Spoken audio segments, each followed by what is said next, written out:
What's up everybody, and welcome to another video around Fallout 4. Today I'm going to be giving you about 20 or so tips to try and just help you in all different aspects of the game. These are some tips I've learned myself. I found some on Reddit. I've actually found a lot of these on Reddit and just from various other sources on the internet. If my voice does sound a little raspy, I am getting over a cold. Hopefully it's not too bad though. So with that, let's get right into it. At tip number 1, you can sell fusion cores to traders before they run out. So as you know, when you're in power armor, you have a limited duration on your fusion core. If you take it out of the power armor right before it goes to 0, you can actually sell it for full price, theoretically, to a trader. So that's to say that that is worth the same amount as a fully charged fusion core. So it's a good way to kind of get new fusion cores for relatively cheap, or if you have a high enough charisma perk, you can actually get new fusion cores for free. Another tip around power armor is you can pickpocket enemies' power armor to steal their fusion cores, and that'll basically make the enemies get out of the power armor. So if there's some dangerous enemy, or you're fighting the Brotherhood of Steel even, you can go and sneak behind them and try and pickpocket the fusion core. This will make it a lot easier to take them down, as they're not going to have that super beefy power armor. The Lone Wanderer perk actually still works with Dogmeat as a companion. So I know I was really hesitant about using it because I was just hanging out with Dogmeat all the time, and well, I liked having Dogmeat around all the time, but yes, you will still get the benefits of the Lone Wanderer perk with Dogmeat. If you're trying to conserve your fusion cores like I am, because they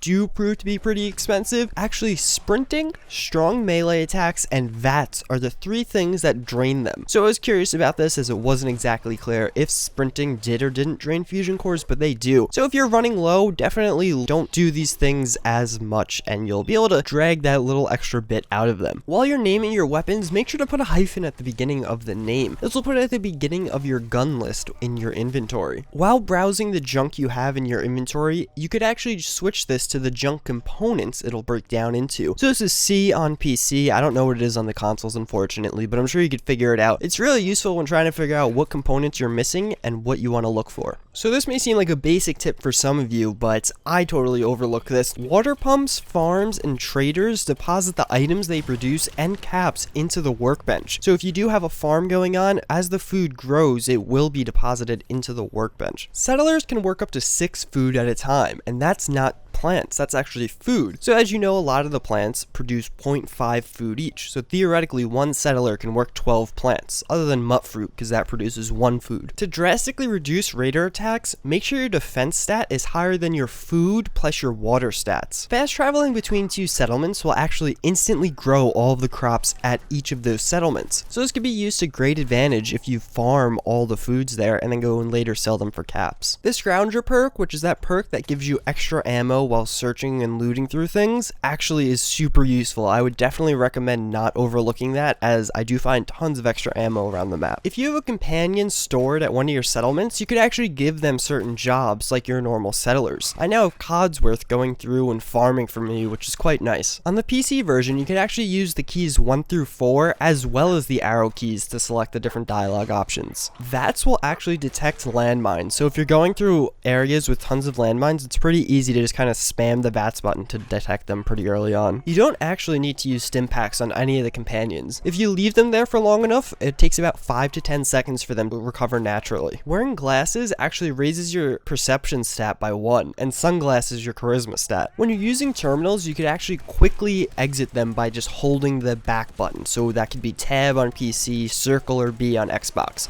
rather than spamming it to get out of the menus. You can also hold down shift and use WASD instead of up, down, left, right for the different dialogue options and for crafting on PC, obviously. If you find different guns and armors with mods in the wasteland, you can actually detach these from that gun and attach them to another gun from the crafting workbench. The Idiot Savant perk, which basically gives you more experience for the lower intelligence you have, is always worth getting, even if you have high intelligence. It's more efficient than just putting points in intelligence itself, and will give you a pretty substantial amount of extra experience by the end of the game. And that's about all the tips I found on my journeys. If I missed anything or you have any tips, make sure to comment them down below. I'll add them in an annotation in the video, or maybe I'll even make a new video. As always, I hope you're enjoying Fallout 4, and thanks for watching. Now I have to go stop playing and start studying for my psych test. Joy.